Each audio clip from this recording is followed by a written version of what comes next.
Assalamualaikum warahmatullahi wabarakatuh. Perkenalkan saya Ayu Triwardani, dosen di Universitas Negeri Makassar. Bidang keilmuan saya adalah pendidikan teknik informatika atau komputer yang selaras dengan home base saya, yaitu pada program studi pendidikan teknik informatika dan komputer yang berada di bawah naungan Fakultas Teknik Universitas Negeri Makassar. Sebagai bentuk pemenuhan unsur penilaian pada bidang pengajaran, saya menyusun video ini untuk mendokumentasikan praktik pembelajaran yang saya terapkan dalam perkuliahan. Mata kuliah yang saya pilih adalah mata kuliah basis data dengan bobot 3 SKS yang diberikan pada semester 2 atau semester genap.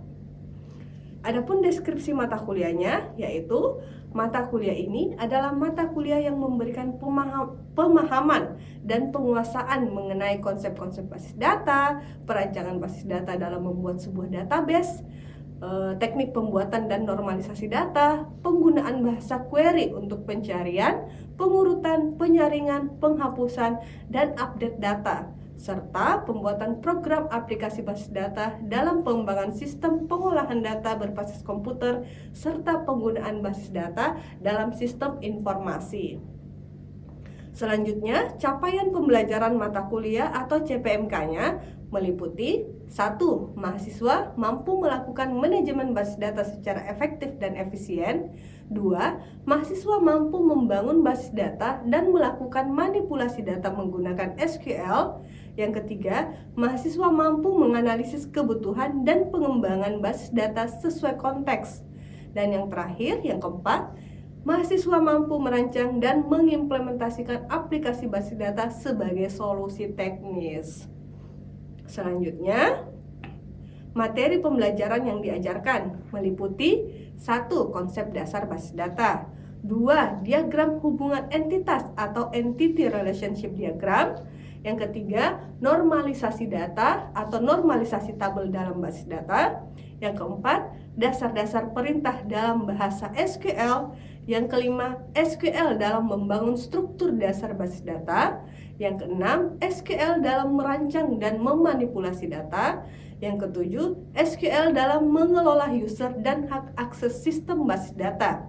Kemudian yang kedelapan, kebutuhan dan tujuan pengembangan basis data. Yang kesembilan, skema basis data yang sesuai dengan kebutuhan aplikasi. Yang kesepuluh, antarmuka aplikasi yang terhubung dengan basis data. Dan yang terakhir, pengujian untuk memastikan aplikasi basis data berjalan dengan baik. Jadi materinya itu disusun secara sistematis, mulai dari pemahaman konsep dulu, kemudian latihan menggunakan query-query SQL-nya, dan yang terakhir nanti ada pengembangan basis datanya. Dalam pelaksanaan proses pembelajaran, saya menerapkan model pembelajaran blended learning dengan proporsi 70% pembelajaran luring yang dilaksanakan di kelas dan 30% daring melalui platform LMS Syam-Oke UNM, di mana mahasiswa dapat mengakses materi kapan saja, baik untuk kegiatan belajar mandiri, evaluasi maupun revisi.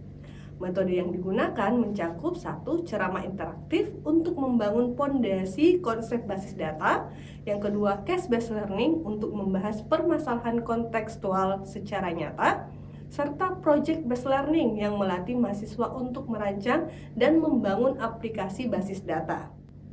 Dalam mendukung proses pembelajaran, saya memanfaatkan berbagai media pembelajaran yang variatif. Di antaranya, file presentasi interaktif menggunakan Canva. Yang kedua, modul praktikum yang terstruktur, dan kuis interaktif melalui Quizzes. Pendekatan yang saya gunakan mengikuti pola DIA, yaitu Delivery, Interaction, dan Assessment, di mana delivery digunakan untuk menyampaikan materi secara sistematis dan kontekstual melalui penjelasan langsung, demonstrasi, dan tayangan visual.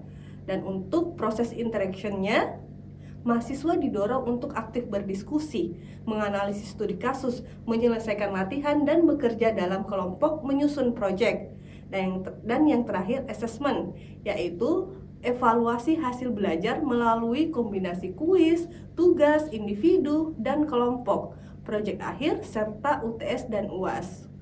Komposisi penilaiannya terdiri dari partisipatif 20%, project 30%, tugas 10%, kuis 5%, UTS 15%, dan UAS 20%.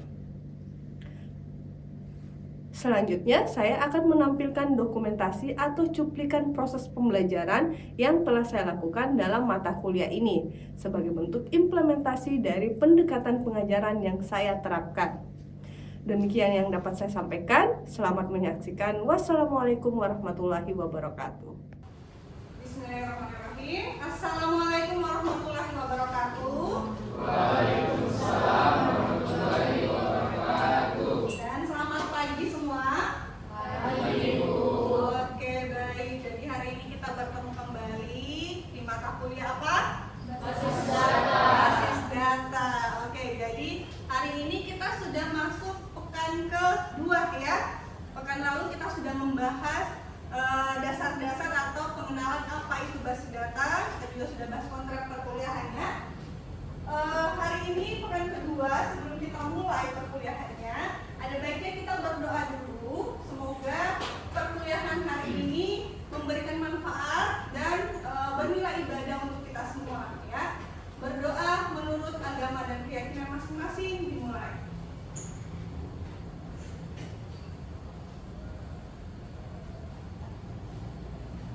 Selesai. Oke, kita mulai. Sebelum kita masuk ke materi kedua, materi pekan kedua ini, Ibu mau review dulu nih. Kalian masih ingat tidak materi pekan lalu? Karena ini sambungan ya. Karena kan materinya itu tersusun sistematis ya. Jadi harus paham dulu apa konsep dasar dari basis data itu, baru kita masuk ke materi berikutnya. Nah, masih ingat apa itu database? Oke, Wahyuni silakan. Database itu adalah sebuah data yang terorganisir dan disimpan secara sistematis di komputer sehingga dapat diakses, dikelola, dan diperbarui. Oke, baik. Jadi sangat baik ya, sangat bagus jawaban dari Wahyuni. Jadi basis data itu sekumpulan data yang terorganisir, sekumpulan data yang disusun secara sistematis. Jadi kalau dia hanya sekumpulan data, dia tidak terorganisir, itu bukan basis data namanya. Kenapa kita perlu melakukan basis data? Nah, tadi juga sudah dijelaskan sama Wahyuni, supaya suatu saat kita jika kita ingin menggunakannya lagi, itu bisa kita akses dengan lebih mudah. Oke, kemudian lanjut RDBMS. Ada yang masih ingat? Oke, Fajri ya? Oke, silakan Fajri. Jadi RDBMS itu merupakan Relational Database Management System, di mana RDBMS ini merupakan software atau perangkat lunak yang digunakan untuk mengelola data dalam model relasional. Oke, jawaban yang sangat baik. Jadi RDBMS ini software ya, atau aplikasi yang digunakan untuk mengelola basis data. Tadi sudah dijelaskan. Oke, jadi itu materi sebelumnya. Ada yang mau ditanyakan sebelum kita lanjut ke materi berikutnya? Aman ya? Oke, baik. Kalau gitu semua siap untuk materi berikutnya, yaitu Entity Relationship Diagram atau biasa disingkat dengan ERD. Jadi kita akan masuk ke perancangan basis datanya. Jadi dalam mengembangkan basis data, sebelum kita mengimplementasikannya dalam bentuk kode program ya, kita rancang dulu nih basis datanya. Nah, perancangannya itu dengan menggunakan ERD atau Entity Relationship Diagram. Kemudian sebelum kita masuk ke materi, kita lihat dulu tujuan pembelajarannya. Tujuan pembelajaran yang diharapkan tercapai setelah kalian mengikuti perkuliahan hari ini ya. Yang pertama ada mahasiswa mampu menguraikan komponen dalam ERD. Jadi nanti diharapkan kalian setelah belajar hari ini mampu mengetahui apa itu komponen-komponen ERD apa saja. Ya. Kemudian mahasiswa mampu merancang basis data menggunakan ERD. Jadi sampai tahap perancangannya. Jadi diharapkan nanti kalian setelah belajar hari ini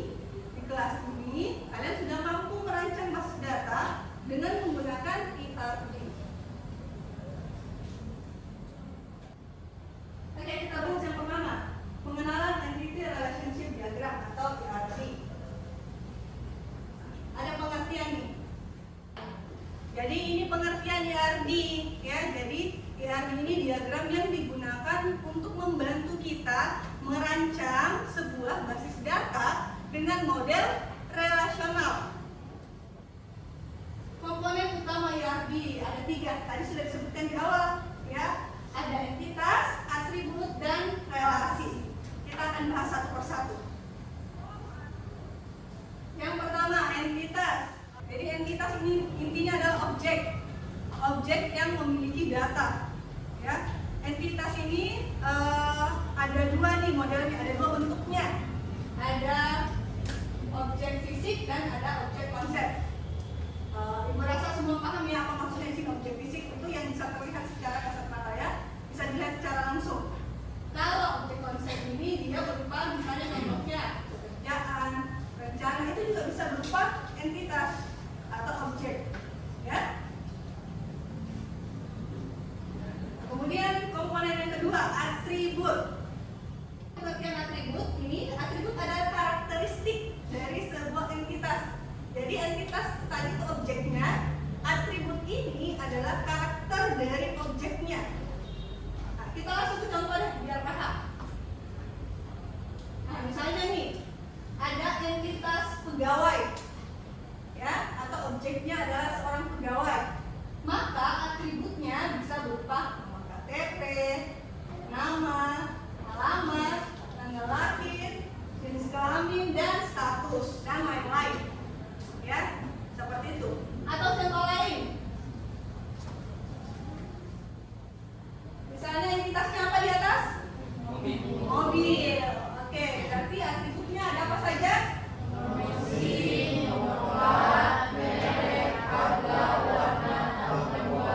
Oke, jadi ini atribut adalah karakter dari mobilnya. Oke, paham ya konsep dari entitas dan atribut sampai di sini? Oke, kalau begitu beri satu contoh lagi, siapa yang bisa? Entitasnya seorang mahasiswa. Nama. Berarti atributnya? Nama. Nama, apa lagi? NIM. Bisa kelas? Boleh. Kelas, prodi. Oke, dan lain sebagainya. Ya, jadi yang menggambarkan entitas tersebut. Atribut itu yang menggambarkan objek tersebut. Oke, gue rasa aman semua sampai sini ya.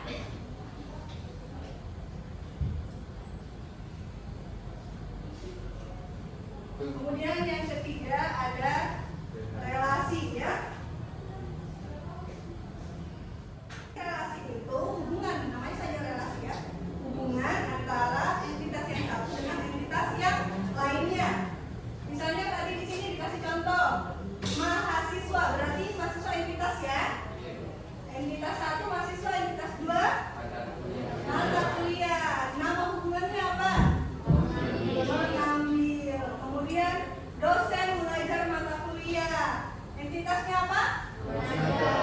Entitasnya dulu. Dosen sama Mata kuliah. mata kuliah. Hubungannya apa? Mengajar. Bukan hubungan yang lain, ya. Mengajar. Oke. Pegawai mengelola inventaris, ya. Berarti entitasnya apa? Pegawai dan inventaris. Relasinya apa? Mengelola.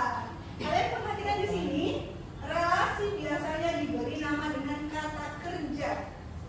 Ya, jadi relasi itu diberi nama dengan kata kerja, misalnya mengambil, mengajar, ataupun mengelola.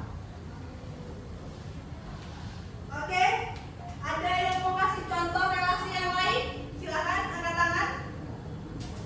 Oke, Fadila ya? Oke, silakan Fadila. Dokter merawat pasien. Oke, dokter merawat pasien. Berarti entitasnya apa? Dan pasien. Kemudian relasinya? Merawat. Betul. Contoh lain ada lagi? Ya, siapa namanya? Burhan. Sopir mengendarai mobil. Berarti nama hubungannya apa? Mengendarai. Yang menghubungkan entitas apa dengan apa? Sopir dan mobil. Jadi kalau ibu bolak-balik kalimatnya, kalian harusnya sudah paham, ya. Itu menandakan kalian sudah paham. Oke. Sebelum kita masuk ke simbol-simbol YRD deh,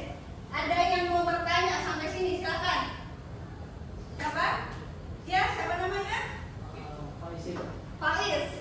Oke, apa yang mau ditanyakan? Tadi Bu, saya lihat di beberapa contoh yang kita paparkan itu ada simbol seperti bingkai di dekat nomor KTP. Itu apa maksudnya? Oh, yang ini ya.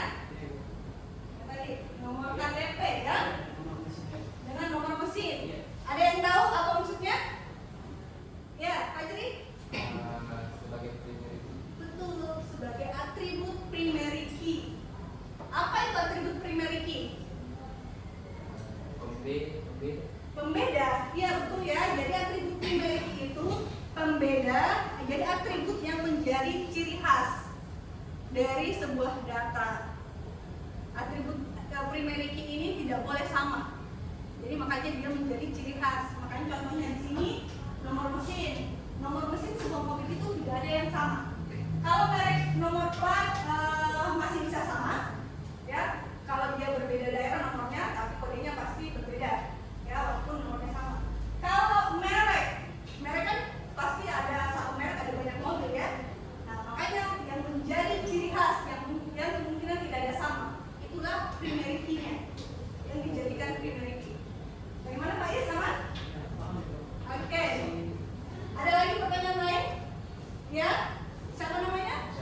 Syafaat, oke. Apakah setiap entitas wajib memiliki primary key? Apakah setiap entitas wajib memiliki primary key? Ada yang tahu jawabannya? Menurut kalian, entitas wajib tidak punya primary key? Wajib. Wajib. Dalam konteks ERD itu wajib. Ya walaupun nanti dalam pembuatan tabelnya, kalau kalian tidak menentukan primary key-nya itu tabelnya tetap jadi. Tapi tidak bisa terhubung dengan tabel lain. Karena primary key ini selain menjadi data kunci atau data pembeda, dia juga menjadi penghubung antara satu tabel dengan tabel yang lain. Kan kita modelnya relasi. Kalau tidak terhubung bukan relasional dong. Jadi dalam konteks tadi jawabannya wajib ya. Jadi setiap entitas wajib kita berikan primary key, atribut primary key. Oke, sampai di sini masih ada pertanyaan? Aman ya? Oke, kalau gitu kita lanjut. Ini pointernya rusak. Kita nggak apa-apa, kita cek saja. Kita masuk ke simbol-simbol YARD. Nah, ini ada beberapa simbol YARD dan kan diagram itu kita gambarkan ya. Nah, setiap entitas itu ada simbol tersendirinya. Atribut itu ada simbol tersendirinya. Jadi tidak asal menggunakan simbol ya. Jadi sesuaikan dengan kebutuhan, sesuaikan dengan aturannya. Jadi kalau untuk entitas simbolnya berarti persegi panjang seperti ini. Kalau dia atribut, dia bentuknya oval. Kalau relasi bentuknya belah ketupat. Masa nggak tahu nama bentuknya ini? Belah ketupat ya. Nah kemudian ini uraian dari simbol-simbol entitas, atribut dan relasi. Ada entitas lunak, kemudian ada atribut key, kemudian ada atribut multi-value, atribut composite, atribut derivatif, dan identifying relationship. Ya. Nah, kita bagi kelompok dulu deh. Jadi nanti kita bagi kelompok ya, biar efisien waktunya. Jadi kalian tetap di tempat duduk aja. Jadi kalau ada 3 kelompok ya, kelompok 1 untuk baris 1 dan 2 ini, kemudian kelompok 2 ini ya, kelompok 3 ini rame-rame nih ya, kelompok 3 ya. Nah seperti itu. Ini ada 3 kasus pengembangan atau perancangan basis data. Silahkan perwakilan kelompok maju ke depan. Ayo maju aja, ambil. Ayo. Ini untuk kelompok 1 ya, kelompok 2. Jadi kasusnya itu berbeda-beda ya. Silahkan kalian diskusikan perancangan IRD-nya itu seperti apa. Nanti kalian presentasikan di depan ya. Silahkan dibaca ya.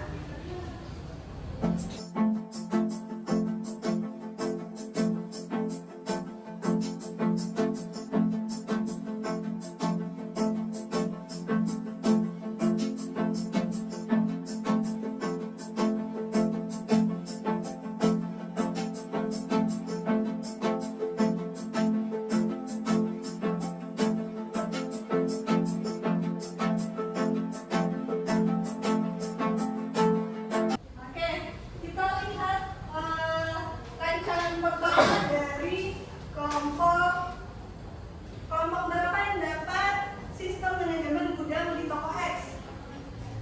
Kelompok berapa? Kelompok 2. Oke, silakan kelompok 2. Coba berdiri. Oke. Iya, silakan. Diagram ini dirancang untuk membantu toko dalam mengelola data gudang, barang, dan termasuk relasi-relasi yang dibangun untuk menunjukkan bagaimana toko, gudang, barang, dan supplier saling terhubung untuk mendukung alur distribusi barang secara efektif. Oke, lanjut. Jadi ada berapa entitas di sini? 5 entitas. Apa saja?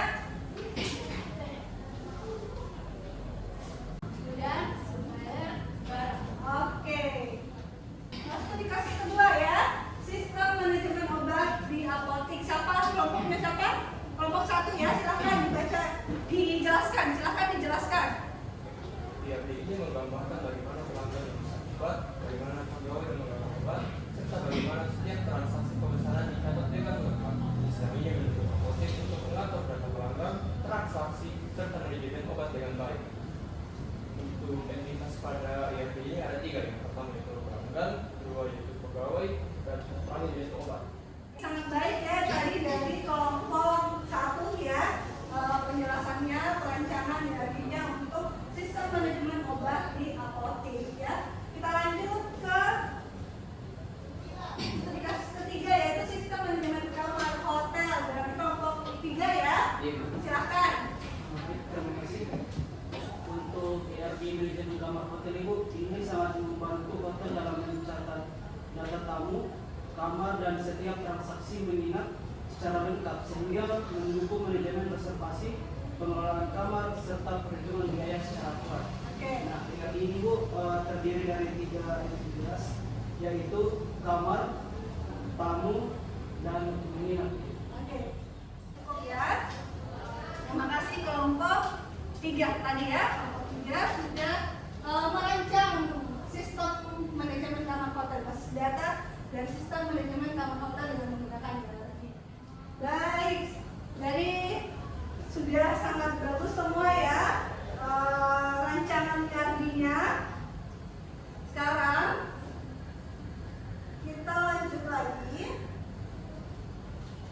Nah, sekarang kita kuis ya.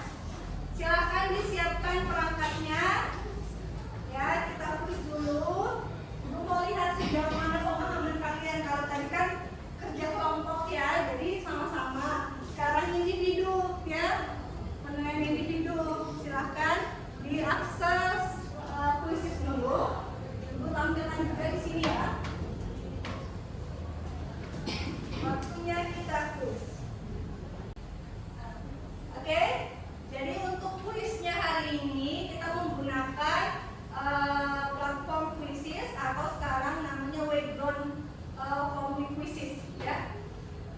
Silakan yang pertama-tama kalian join di Join My Quizzes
Jadi untuk kuis hari ini Ibu beri apresiasi ya, dapat hadiah ya, hadiahnya berupa coklat ya.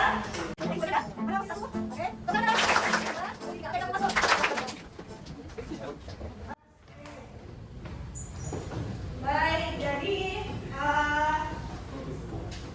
berakhirnya kuis ya, kuisnya hari ini berakhir pula pertemuan kita hari ini ya. Untuk penutup pertemuan hari ini kita sudah mempelajari mengenai apa itu IRD ya. Kita juga sudah merancang diagram IRD-nya. Nah, Ibu mau siapa yang mau memberikan kesimpulan untuk materi hari ini? Oke, Fajri. Ini tadi peringkat ketiga ya, silakan. Berdiri. Baik, jadi kesimpulannya yaitu tentang IRD atau Entity Relationship Diagram, di mana IRD ini merupakan diagram yang digunakan untuk memodelkan hubungan antara entitas dengan sebuah sistem atau basis data, di mana ada kayak misal hubungan antara entitas satu dengan entitas lainnya. Adapun komponen-komponen di dalam IRD itu ada entitas, kemudian ada atribut dan relasinya atau hubungannya. Oke, baik. Terima kasih Fajri ya. Jadi tadi saya dibacakan kesimpulannya sama Fajri, sudah sangat jelas. Ibu rasa cukup satu orang saja ya yang memberikan kesimpulan. Oke, untuk hari ini Ibu rasa cukup ya materinya tentang IRD. Kita untuk pertemuan berikutnya ada normalisasi data. Ya, normalisasi data. Oh ya, Ibu lupa. Ada tugas di Syamoke. Ya, itu batasnya sampai pekan depan. Silahkan diakses LMS Syamoke-nya. Kerjakan tugasnya ya. Oke, baik. Kalau tadi kalian mengerjakan merancang IRD-nya per kelompok, tugasnya itu merancang IRD per individu. Ya, jadi nanti kalian silahkan baca lebih detailnya di LMS Syamoke.